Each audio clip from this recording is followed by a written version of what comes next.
Oke teman-teman, untuk hari ini saya akan memberikan sebuah video atau berita, dan untuk video atau berita kali ini yang dibahas atau yang dikomentari yaitu tentang ketua dan wakil ketua. Nah, yaitu ketua TPUA dan wakilnya. Nah, tentunya teman-teman tahu kan siapa ini. Nah, yang jelas adalah ketuanya TPUA yaitu Bapak Egy Sujana dan wakilnya itu Rizal Fadilah. Nah, yang kemarin-kemarin dikabarkan Rizal Fadilah ini atau wakilnya ini, ini kecelakaan ya.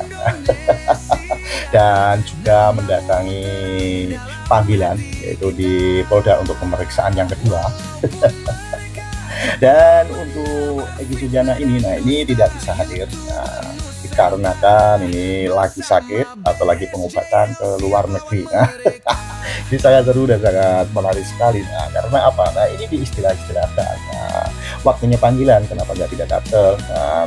Justru malah sakit. Nah, ini bisa teman-teman ya, semuanya orang lah bisa mengasumsikan yaitu tentang melarikan diri atau kabur.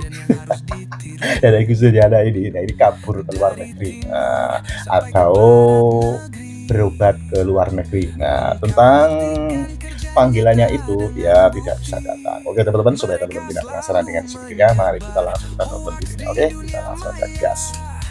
Kalian tahu berita terbaru? Egy Sujana lari ke luar negeri. Lari. Bukan lari itu, Bung, berobat. Iya, kan lagi sakit berobat. Menurut orang sana ya berobat, kalau menurutku lari itu.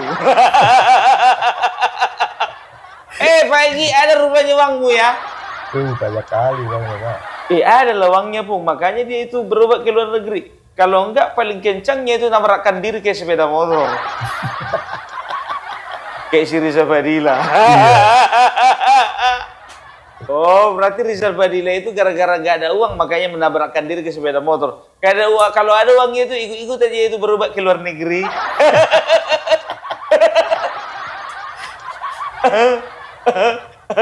Aduh, ketua sama wakil sama aja. Sama aja ketua sama wakil.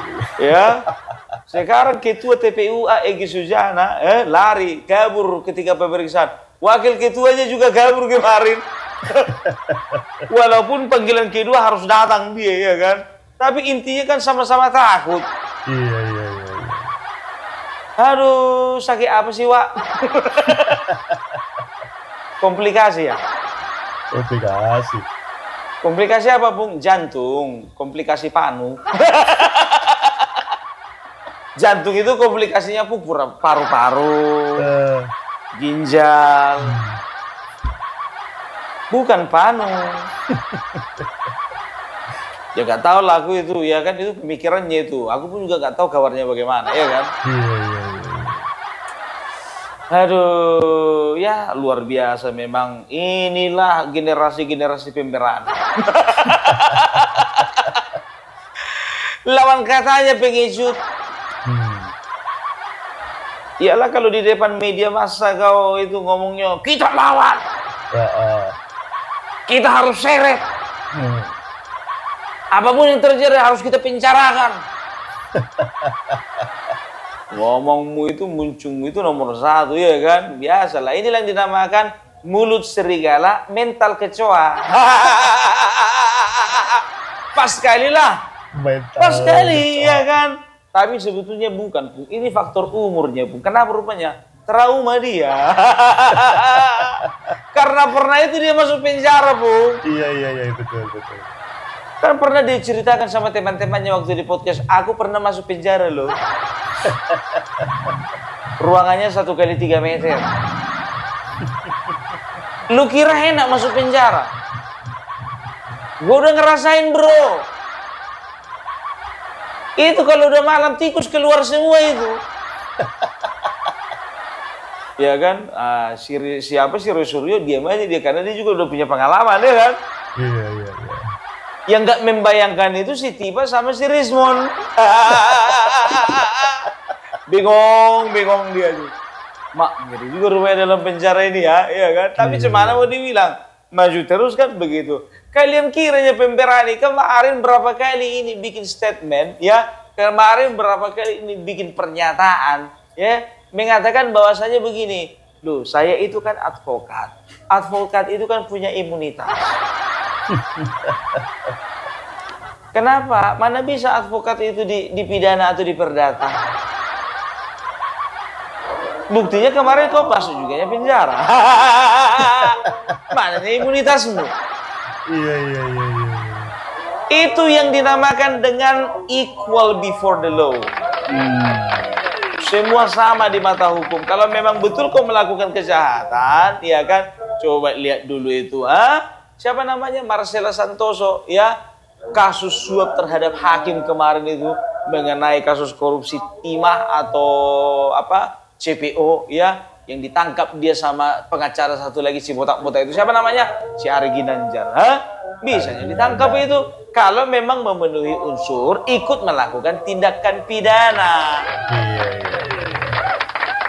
Karena dia bukan hanya dalam rangka membela klien, tapi dia melakukan tindak kejahatan. Apa itu? Menyuap hakim. Nah, kau begitu juga. Kalau misalnya, ya, kalau misalnya tuduhan yang dituduhkan kepadamu itu pencemaran nama baik dan juga fitnah, kau masuk. Nggak ada ceritanya kalian bisa lepas. Mau kau pengacara, mau si Kurnia juga pengacara, mau juga si Kosinudis pengacara. Banyak kali pengacara tempat orang ini. Iya, tapi semua mulutnya juga menebarkan kebencian, menebarkan juga hasutan. Kan begitu. Kalau delik umum, perkara hasutan, kalian kena satu-satu. Apalagi si Kosinudin itu, yang ada nantilah itu. Nanti kalian bilang aku, apalagi body shaming. Ya soalnya kan banyak di tempat orang itu pengacara, penandanya cuma tompelnya itu aja. Pembedanya. Jadi kalau misalnya kalian nggak kenal sama Kosinudin, kan aku udah bisa. Kalau misalnya yang ada tompelnya, udah tahu kalian, oh itu Kosinudin gitu. Iya kan? Nah, ya ini pun juga manusia yang satu ini, ya sekarang itu mereka sudah mulai framing, ya bagaimana pengadilan tidak bisa dipercaya, bagaimana kepolisian tidak bisa dipercaya, bagaimana pemerintahan tidak bisa dipercaya. Ini framing mereka yang sedang mereka mainkan supaya apa? Ketika polisi atau penegak hukum menindak mereka ini satu persatu, maka ya framing yang sudah mereka lemparkan kepada masyarakat, nah itu yang membentuk mindset di tengah-tengah publik. Bahwasanya betul mereka sedang dikriminalisasi, mereka itu sedang dipolitisasi, mereka itu sedang dieksploitasi, dan mereka itu sedang direproduksi. Apa yang kau bilang itu? Yang penting ada sinya. Iya. Inilah kalau kebanyakan minum vitamin vikinisasi. Itu dia.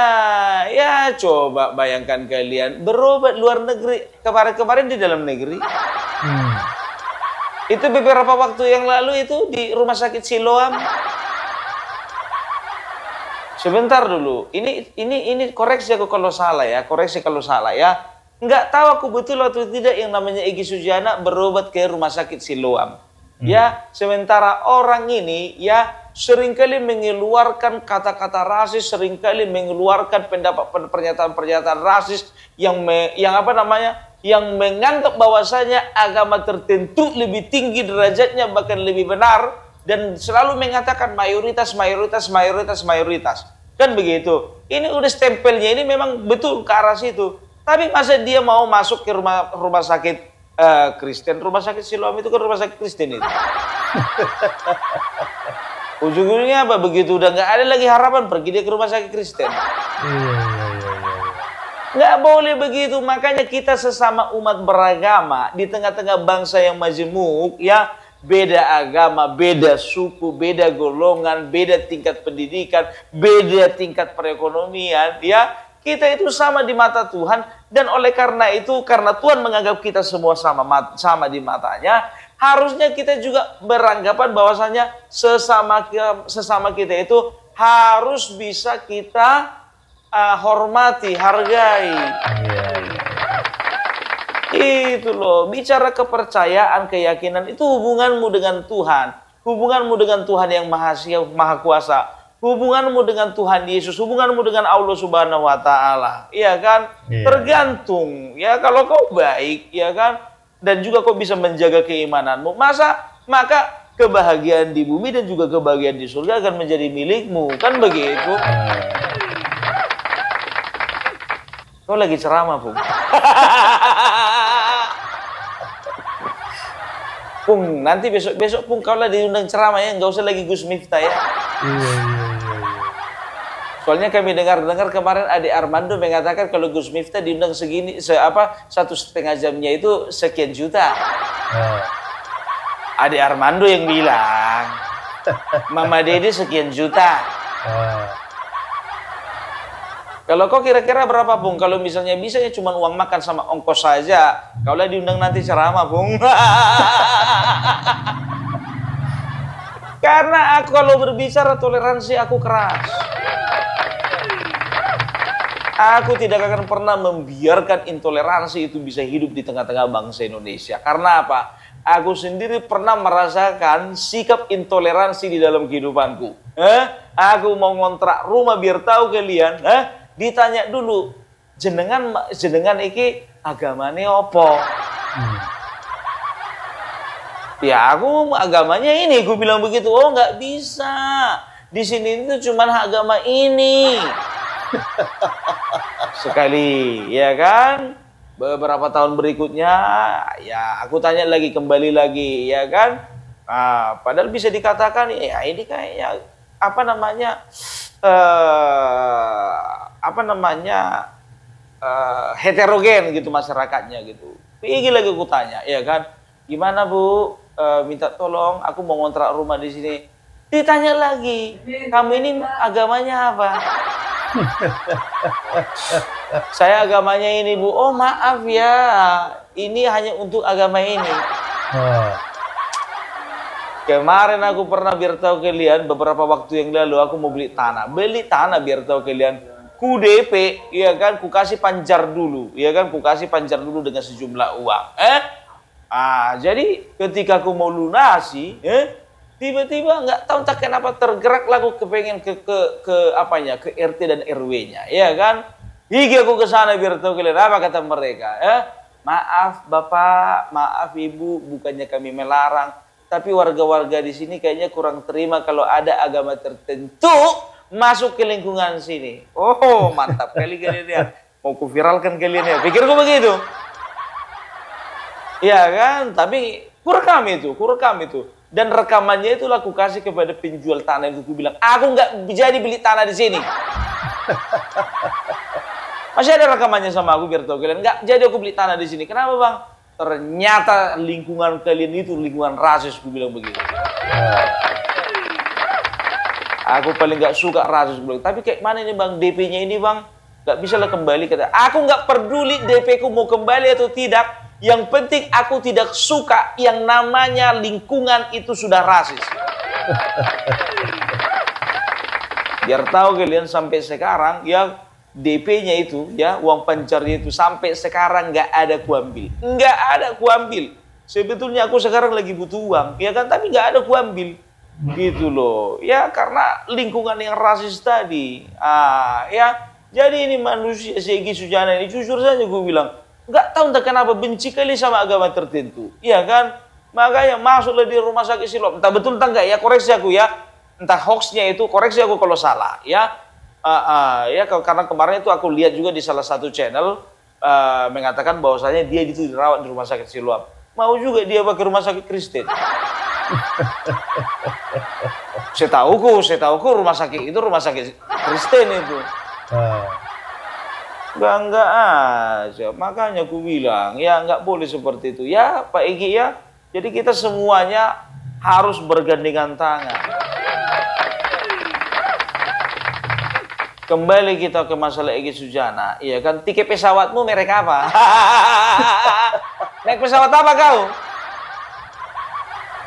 Memang sebetulnya bukan nggak ada kewenangan ya, tidak ada urgensi dari pihak kepolisian, ya kan, bertanya dia lagi di mana, naik pesawat apa, ya kan? Karena apa? Karena sebetulnya ada pemanggilan berikutnya. Aduh, ini pembohong kelas kakak ini biar tahu kalian. Kemarin itu katanya ini, nggak datang dia ke Solo, ke Jogja. Kawan-kawannya datang naik bus berbondong-bondong, dia nggak datang. Alasannya katanya ada yang menahan. Menahan. Iya, ditahan dia hari ini, besok lepas. Udah lagi, ya. Tanpa mengurangi rasa hormat, maaf ya, tidak ada orang Sunda yang model kamu. Ada orang Sunda masa daya nate kooperatif, pun kok juga bawa-bawa suku. Tidak, aku adalah orang yang paling mencintai suku, ya kan? Tapi ketika dia ya sudah melakukan sesuatu hal yang kurang terpuji, ya aku sangat menyayangkan. Karena apa? Aku tahu dia ini dari suku Sunda. Suku Sunda, suku Batak, suku Jawa, suku Minang adalah suku-suku yang bermartabat. Iya. Dia orang Sunda, Pung. Iya betul, oknum.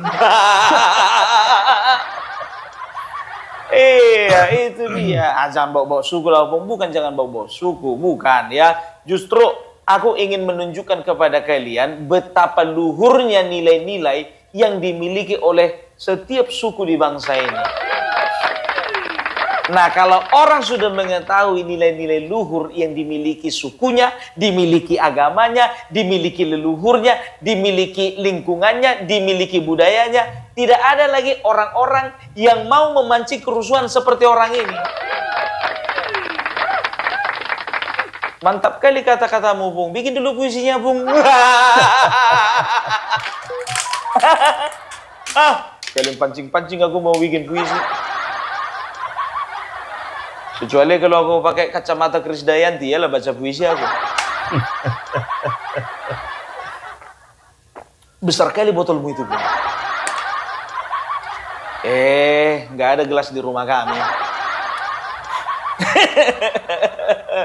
Ya, jadi udah bisa kita tebak ya bagaimana endingnya ini nanti ya. Jadi bisa dikatakan ini kan masih awal, seperti yang kukatakan tadi, kusampaikan di konten tadi pagi ya. Ini sebetulnya masih awal gitu loh, masih tahap klarifikasi ya, dan ini pun juga hanya bagian kecil ya, hanya langkah awal dari sebuah penyelidikan. Nah, ketika ya pihak kepolisian merasa perlu ya dan juga melihat ada potensi ya adanya tindak pidana, maka naiklah itu menjadi penyidikan. Nah, kalau penyidikan nanti dipanggillah kalian semua satu-satu. Disitulah mungkin nanti kalian ganti baju. Kan begitu. Kalau sekarang apa sih yang ditakutkan? Cuma klarifikasi kok. Iya. Tengok Roy Sur itu semangat, dia katanya ngasih kuliah di ruang pemeriksaan. Iya kemarin dia. Padahal Egy Sujana ini kan lebih senior kan, maunya dia ngasih kuliah juga di ruang pemeriksaan. Masa takut sama juniornya? Kalah sama juniornya. Enggak paten lah kayak gitu. Dan juga aku dengar kabar. Ini masih dengar kabar ya, tapi ini mungkin kita bahas di konten selanjutnya ya. Ada itu salah satu channel ya mengatakan bahwasanya ternyata bukan ijazahnya si Rismon aja yang palsu, ternyata hak patennya juga palsu. Ada salah seorang ya, kalau kuakui memang ini pintar ini, tapi next lah kita akan bahas ya. Dia periksa ya masalah patennya yang dimiliki si Rismon ini ya, disesuaikan dengan nomor yang pernah disebutkan Rismon dan juga tahunnya, ternyata nggak ada keluar, nggak ada keluar nomor seri dari hak paten yang dimiliki si Rismon. Nanti kita bahas ya, entah iya entah enggak ya. Aku juga nggak berani bilang bahwasanya ini benar kan begitu. Kan sampai sekarang juga nggak pernah aku bilang Rismon ini jasanya palsu. Karena apa? Ya kan? Karena aku tidak punya kewenangan mengatakan itu palsu. Karena aku nggak pernah megang yang asli. Aku nggak pernah megang yang asli. Kecuali kalau aku pernah megang yang asli, baru bisa aku pastikan, oh yang ini yang palsu, yang ini yang asli. Iya. Itu dia. Ya, jadi kita akan melihat bagaimana profesionalitas dari kepolisian untuk mengusut masalah ini, oke? Jadi siapa lagi yang belum ya dipanggil? Oh, Rismon. Belum dipanggil Rismon ya? Belum. Iya. Kok belakangan ini dipanggil? Mananya? Biasa, ya kan? Jagoan India belakangan hadirnya. Jagoan India. Jagoan India. Perasaan India apa Belige? Belige-nya dibilangnya itu, gak pernah dibilangnya India. Aduh. Dan tahu gak kalian, jujur aja lo aku bilang ya. Kemarin itu kita video call ya sama teman-teman YouTuber Nusantara. Waktu itu salah satu teman YouTuber Nusantara, Mas Agri itu baru pulang. Podcastan ya sama Mr. Q, M Kodari ya. Dan tahu enggak kalian, ternyata dibawa lama setelah selesai dari podcast ya, makan bersama lah ini teman-teman YouTuber Nusantara dengan beberapa orang, beberapa rekan di restoran ya, di kafe. Nah, kebetulan waktu di situ ya, ternyata ngumpul mereka semuanya. Ada Dokter Tifa, ada Roy Suryo, ada Egy Sujana. Video call lah sama aku biar tahu kalian ya kan. Pung, tengok dulu Pung, lagi ngumpul orang itu katanya. Iya benar. Iseng lagu gue bilang, ajaklah podcast apa lagi gue bilang. Iya kan, ajak podcast itu. Ya. Jadi sampai disorot orang itu ya kan. Si Tifa lagi naik tangga, disorot orang itu. Roy Suryo lagi lewat, disorot orang itu, iya kan? Iya. Waduh, kok bisa kebetulan ya gue bilang begitu. Itu si Alia Egy Sujana. Beberapa hari yang lalu nongkrongnya di kafe. Kok tiba-tiba sekarang masuk rumah sakit? Naik gulanya, iya. Entah apa aja orang ini. Ya jujur aja gue bilang, ya kan. Kalau dibilang bukti-buktinya next lah gue bilang, ya kan. Ada di videonya Vicky, ya kan. Vicky itu menunjukkan bukti-buktinya. Kalau teman-teman YouTuber Nusantara kemarin itu di hari yang kebetulan sehari sebelum pemeriksaannya si Suryo, ya sehari sebelum pemeriksaannya si Suryo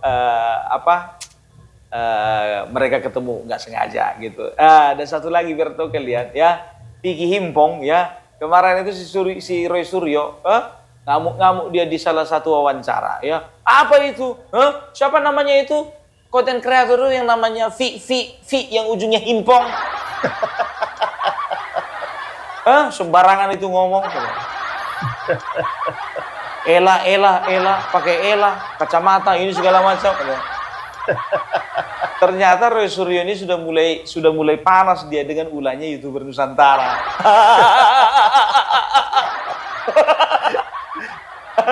Aduh. Ya, jadi kalian dukung terus ya YouTuber Nusantara ya. Supaya apa? Supaya kami tetap semangat. Oke? Iya. Ya. Jadi itulah dulu dari Opung Parbelak. Ya, kita doakan supaya Egy Sujana cepat sembuh. Kalaupun ada videonya fotonya beredar ketika dia lagi di rumah sakit, kita nggak tahu itu entah foto kapan itu. Mudah-mudahan aja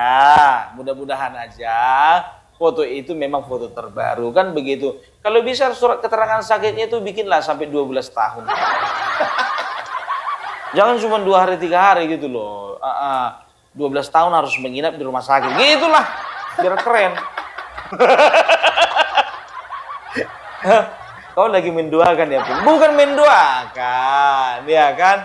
Ya kan daripada nanggung-nanggung gitu loh. Kayak kemarin itu tabrak motor seberapa sih? Ditabrak trailer itu loh yang paten. Ini ketua sama wakil sama-sama, ya tingkahnya makin tua makin aneh. Ketua TPUA, ya kan? Tapi aku aneh melihat TPUA ini ya. Tim pembela ulama dan aktivis. Oke, ya. Kalau misalnya ulama yang diganggu, mereka bersuara nggak masalah. Ini kok fokusnya jadi ijazah palsu? Ya, terus Roy Suryo, Rismon, Tifa, Sejak kapan jadi aktivis? Setahu aktivis itu ya kan kayak si siapa ya, nggak apa namanya, Agri Fanani, AR Mahmud, Renadi SB, Tiki Himpong. Iya. Setelah itu ada Publik Menilai. Iya. DJ Anak Jenderal. Ya kan, setelah itu ada Hengki Banyuwangi Official, Want to be Kreatif, Farm Project, itu semua itu aktivis itu. Kalau misalnya di antara nama-nama yang kusebutkan diganggu, cocoklah mereka membela. Karena semua orang yang kusebutkan tadi itu aktivis semua itu.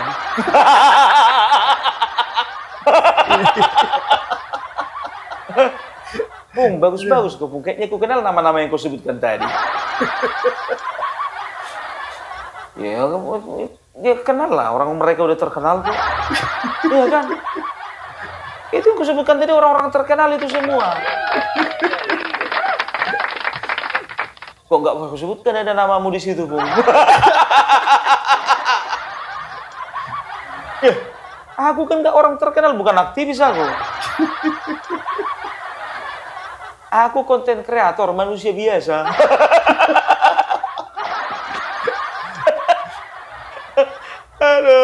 Aduh ya. Jadi semangatnya untuk aktivis-aktivis yang kusebutkan tadi, ya. Maju terus untuk Indonesia. Walaupun TPUA tidak membela kalian, masih banyak orang-orang yang sayang sama kalian. Iya. Hidup aktivis. Iya. Mati kali ketawa aku kau bikin Pung. Ya, ada lagi Pung aktivis yang lain lagi. Siapa itu? Brojo Musti, Gerobogan Gokil, Khairul Imam. Masih banyak rupanya yang belum kau sebutkan. Itu pun jadilah. Oke, jadi itu dulu dari Pung Parbelang. Salam NKRI, NKRI harga mati. Oke, terima kasih teman-teman ya. Kau pernah pimpin negara ini dengan hati, tanpa pamrih penuh dedikasi. Tapi fitnah datang silih berganti, dari mereka para barisan sakit hati. Tanganmu membangun bukan menghancurkan, tapi mereka terus memutarbalikan. Tiap langkahmu jadi sasaran, namun sejarah tak bisa dibungkam. Jokowi presiden ketujuh Indonesia, namamu terang dalam hati kita. Walaupun mereka coba menebar fitnah dan dusta, YouTuber Nusantara bersama BSJL siap lawan mereka.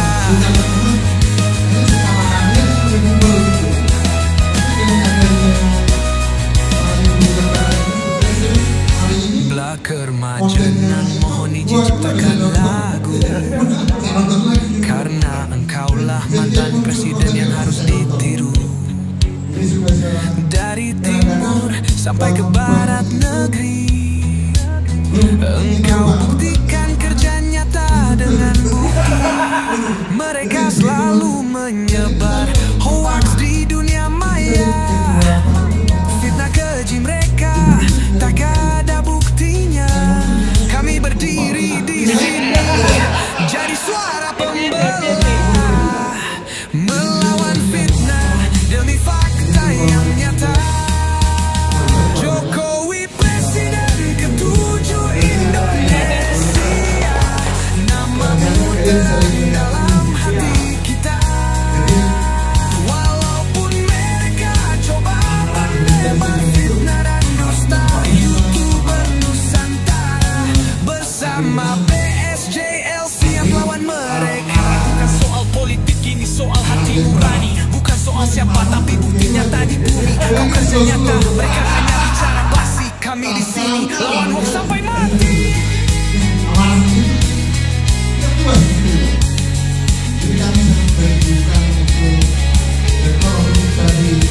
Jokowi presiden terbaik sepanjang masa. Walau lagi di istana. Gak usah. Kami tetap jaga nama Iya. dan jasamu.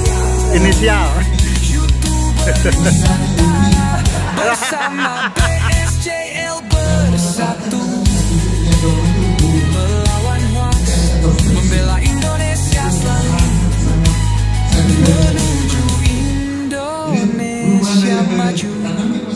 Masih berjalan untuk berjalan remaja.